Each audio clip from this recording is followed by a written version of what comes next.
Hi ನಮಸ್ಕಾರ, ಎಲ್ಲರಿಗೂ RK TV ಕನ್ನಡಕ್ಕೆ ಸ್ವಾಗತ. ಮಹಾಭಾರತ ಭಾರತದ ಧಾರ್ಮಿಕ, ತಾತ್ವಿಕ ಹಾಗೂ ಪೌರಾಣಿಕ ಮಹಾಕಾವ್ಯಗಳಲ್ಲಿ ಒಂದು. ಇದು ಹಿಂದೂ ಧರ್ಮದ ಒಂದು ಮುಖ್ಯ ಪಠ್ಯವೂ ಹೌದು.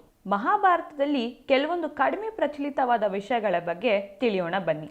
ಮಹಾಭಾರತದಲ್ಲಿ 1,00,000 ಶ್ಲೋಕಗಳಿವೆ. ಕರ್ಣನ ನಿಜವಾದ ಹೆಸರು ವಸುಸೇನ. ಭಗವದ್ಗೀತೆಯಲ್ಲಿ 18 ಅಧ್ಯಾಯಗಳು ಹೊಂದಿವೆ ಹಾಗೂ ಇದರಲ್ಲಿ 700 ಶ್ಲೋಕಗಳಿದ್ದು ಪ್ರತಿಯೊಂದು ಶ್ಲೋಕವು 1400 ಸಾಲುಗಳನ್ನು ಹೊಂದಿದೆ. ಶ್ರೀಕೃಷ್ಣನ ಶಂಖದ ಹೆಸರು ಪಾಂಚಜನ್ಯ. ಇದನ್ನು ಸ್ವತಃ ಇಂದ್ರದೇವನೇ ಶ್ರೀಕೃಷ್ಣನಿಗೆ ನೀಡಿದ್ದು. ದ್ರೌಪದಿಯ ನಿಜವಾದ ಹೆಸರು ಕೃಷ್ಣೆ, ಏಕೆಂದರೆ ಯಜ್ಞದಿಂದ ಹೊರಬಂದ ಆಕೆ ಕಪ್ಪು ವರ್ಣದವಳಾಗಿದ್ದಳು. ಆ ಕಾರಣದಿಂದ ಕೃಷ್ಣೆ ಎಂದು ಹೆಸರಿಡಲಾಗಿತ್ತು. ಏಕಲವ್ಯನ ಮರುಜನ್ಮವೇ ದೃಪದನ ಹಿರಿಯ ಪುತ್ರನಾದ ದೃಷ್ಟದ್ಯುಮ್ನ. ಅಭಿಮನ್ಯು ಭೇದಿಸಲು ಹೊರಟ ಚಕ್ರವ್ಯೂಹದ ರಚನೆಯ ಹೆಸರು ಪದ್ಮವ್ಯೂಹ. ದ್ರೌಪದಿ ಹಾಗೂ ಪಾಂಡವರ ಮಕ್ಕಳೇ ಉಪಪಾಂಡವರು. ಅವರ ಹೆಸರು ಹೀಗಿದೆ: ಯುಧಿಷ್ಠಿರನ ಪುತ್ರ ಪ್ರದ್ಯುಮ್ನ, ಭೀಮನ ಪುತ್ರ ಸೋಮಸುತ, ಅರ್ಜುನನ ಪುತ್ರ ಶ್ರುತಕೀರ್ತಿ, ನಕುಲನ ಪುತ್ರ ಶತಾನಿಕ, ಸಹದೇವನ ಪುತ್ರ ಶ್ರುತಸೇನ. ಕರ್ಣನ ಧನಸ್ಸಿನ ಹೆಸರು ವಿಜಯಧನಸ್ಸು. ಈ ದೈವಿಕ ಬಿಲ್ಲಿನ ಹಿನ್ನೆಲೆಗಳ ಪ್ರಕಾರ ಇದನ್ನು ರಚನೆ ಮಾಡಿದ್ದು ದೇವರುಗಳ ಶಿಲ್ಪಿ ವಿಶ್ವಕರ್ಮ.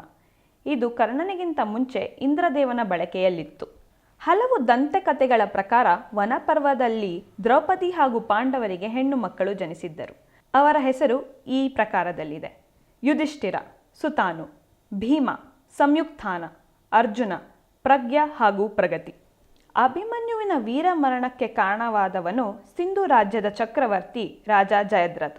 ರಣರಂಗದಲ್ಲಿ ಅವನನ್ನು ಸುತ್ತುವರೆದಿದ್ದ 7 ಮಹಾರಥಿಗಳಾದ ಜಯದ್ರಥ, ದುರ್ಯೋಧನ, ದುಶ್ಯಾಸನ, ದ್ರೋಣಾಚಾರ್ಯ, ಕೃಪಾಚಾರ್ಯ, ಶಕುನಿ ಹಾಗೂ ಕರ್ಣ.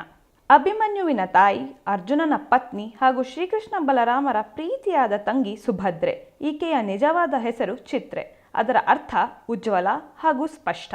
ಇನ್ನೂ ಹೆಚ್ಚಿನ ಮಾಹಿತಿಗಾಗಿ ನೋಡ್ತಾ ಇರಿ ಆರ್ಕೆ ಟಿವಿ ಕನ್ನಡ. ಧನ್ಯವಾದ.